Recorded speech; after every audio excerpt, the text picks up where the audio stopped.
Dan pemirsa, hingga hari ini dukungan terus mengalir bagi pasangan Capres dan Cawapres nomor urut 1. Dan tidak hanya dari berbagai daerah, tapi juga di Rumah Polonia, rumah pemenangan bagi pasangan Prabowo Hatta. Kita akan mengajak bagaimana kondisi terkini di sana, dan di sana sudah ada rekan kita yang akan mengabarkan langsung bagaimana kondisi terkini di Rumah Polonia. Ya, Yuslan. Ya Sinta, inilah kondisi dari Rumah Polonia di Cimpedak, Jakarta. Ini saya baru mengajak Anda untuk lihat di luar ya, karena sejak 1 bulan terakhir saja ini komplek perumahan ini memang sudah terlihat sudah cukup ramai.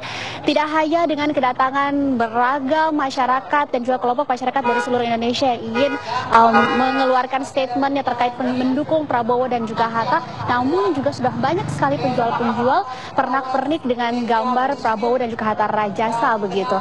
Dan pemirsa, hari ini memang setiap harinya dijadwalkan tidak kurang dari 20 kelompok masyarakat untuk melakukan orasi. Jadi dimulai dari pukul 9 pagi hingga kemudian 9 malam. Untuk itu memang terlihat tidak pernah begitu rumah dari Polonia ini terlihat sepi. Dan saat ini pun masih berlangsung orasi dan juga deklarasi dukungan terhadap pasangan Prabowo dan Hatta. Saat ini saya sudah berada di dalam, pemirsa, dan ini adalah kondisi terkini saat ini. Ini adalah kurang lebih adalah kelompok ke-18 yang memberikan dukungannya terhadap Prabowo dan juga Hatta untuk maju dalam Pilpres pada 9 Juli 2014 mendatang. Dan pemirsa, hari ini juga di Rumah Polonia ini tidak seperti biasanya kedatangan tamu, yaitu mantan jaksa agung, yaitu Abdul Rahman Saleh. Dia memang sengaja datang diundang oleh Mahfud MD selaku tim pemenangan dari Prabowo Hatta. Kedatangan dari Abdul Rahman Saleh ini bukan untuk mendeklarasikan dukungannya, tapi untuk menjelaskan satu isu penting, yaitu isu pelanggaran HAM yang senantiasa muncul setiap 5 tahun sekali begitu. Dan ada juga hal-hal lain yang disampaikan oleh Mahfud MD, dan berikut adalah kutipan dari wawancara kami dengan Mahfud selengkapnya.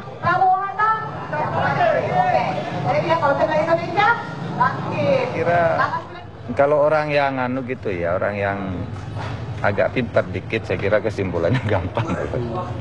Kalau persiapan debat selanjutnya Pak tentang... Tidak ada perdebatan. Kita kemarin pun tidak ada persiapan. Kita tidak sampai, ya kita hanya ketemu 2 jam makan siang pada sehari sebelumnya itu, lalu bicara-bicara masukan. Tidak ada melatih gitu, tidak ada. Prabowo serahkan aja sendiri, dan itu hasilnya ternyata bagus, maksimal gitu.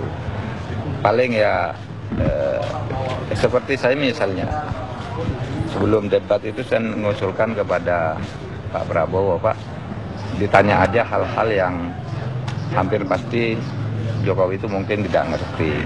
Misalnya tanya aja soal trickle down effect dalam pembangunan ekonomi, spillover policy, tanya indeks Gini rasio gitu kan tidak tahu Pak dia, Pak.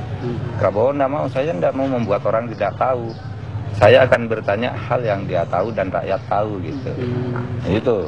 Kalau mau nyerang misalnya tanya gitu pasti tidak tahu, gampang kok. Gitu. Artinya memang sudah disiapkan buat menyerang itu Pak ya? Bertanya menjebak dengan cara-cara yang murah seperti itu kan murah. Kalau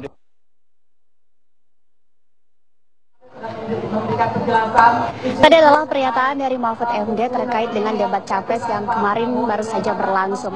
Selain itu terkait dengan kedatangan Abdul Rahman Saleh yang sengaja diundang oleh Mahfud MD. Dalam tadi keterangannya, Abdul Rahman Saleh menjelaskan bahwa sebenarnya isu pelanggaran HAM dilakukan oleh Prabowo ini adalah isu 5 tahunan menjelang Pilpres begitu. Karena sebenarnya isu ini sudah dibawa ke tim dari Panwas DPR untuk membahas dan membuktikan apakah benar Prabowo melakukan pelanggaran. Namun kemudian kasus ini tidak berakhir di DPR, namun dilemparkan ke Kejaksaan Agung, dan juga ini masih belum berakhir hingga saat ini, sehingga kemudian malah menjadi masalah baru dan menjadi isu-isu black campaign setiap kali menjelang Pilpres.